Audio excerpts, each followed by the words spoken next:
Vous étiez dans le monde de l'entreprise avant de créer Adkoi. C'était quoi votre quotidien à l'époque?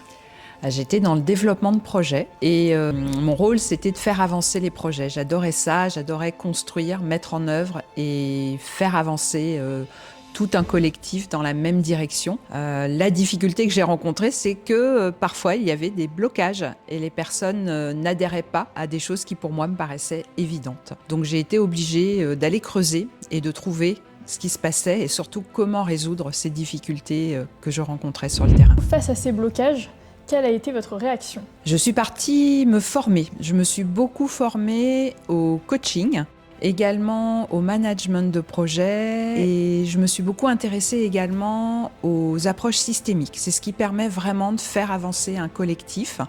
L'idée, c'était pas d'obtenir des diplômes, c'était vraiment de trouver des clés très opérationnelles pour débloquer les situations et faire aboutir les projets auxquels je croyais. Et donc c'est en 2014 que vous avez créé Adkoi à Lannion. Pourquoi ici, à Lannion, et pourquoi ce nom? Alors la Bretagne, c'est mon territoire. Moi, je m'intéresse beaucoup à ce qui se passe avec les entreprises du Trégor, les entreprises des Côtes-d'Armor. La Bretagne, c'est un endroit où les besoins sont très opérationnels.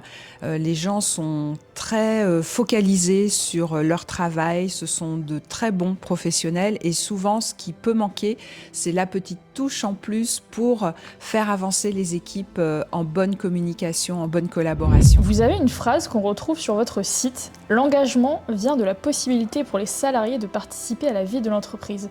C'est vraiment le cœur de tout ce que vous faites? Oui, c'est une conviction vraiment très forte. J'ai constaté que quand les choses venaient d'en haut, qu'elles étaient imposées, ça se passait moins bien que quand on faisait participer les personnes à la prise de décision.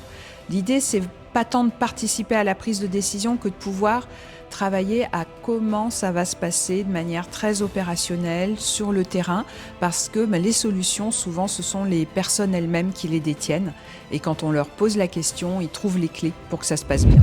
Alors 10 ans après, qu'est-ce qui t'émeut encore dans le métier et si tu devais revenir en arrière, est-ce que tu le ferais? Ce que j'aime, moi, c'est le moment à la fin d'une journée de travail en équipe où les personnes ont un grand sourire et elles ont compris des choses, elles ont trouvé des clés pour mieux travailler ensemble et du coup, elles repartent avec vraiment beaucoup d'envie, beaucoup d'enthousiasme et beaucoup de confiance en elles.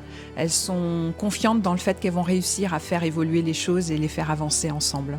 Elles ont trouvé les clés. Et si tu devais conseiller ou pas un accompagnement en entreprise, qui viserais-tu et quel chef d'entreprise aujourd'hui en a le plus besoin en fonction de peut-être une problématique en particulier? Je pense que toutes les équipes ont besoin à un moment donné de se poser pour regarder comment elles travaillent ensemble, comment ça se passe et quelles sont les pistes d'amélioration. C'est un sujet sur lequel on ne se penche pas toujours en entreprise. On va beaucoup travailler les process, on va beaucoup travailler les chantiers, les projets en cours et assez peu se poser la question de comment on fait pour être plus performants ensemble. Donc toutes les équipes, à un moment donné, ont à gagner de prendre ce temps sur une demi-journée, sur une journée, de se poser, de regarder comment être plus performant en équipe.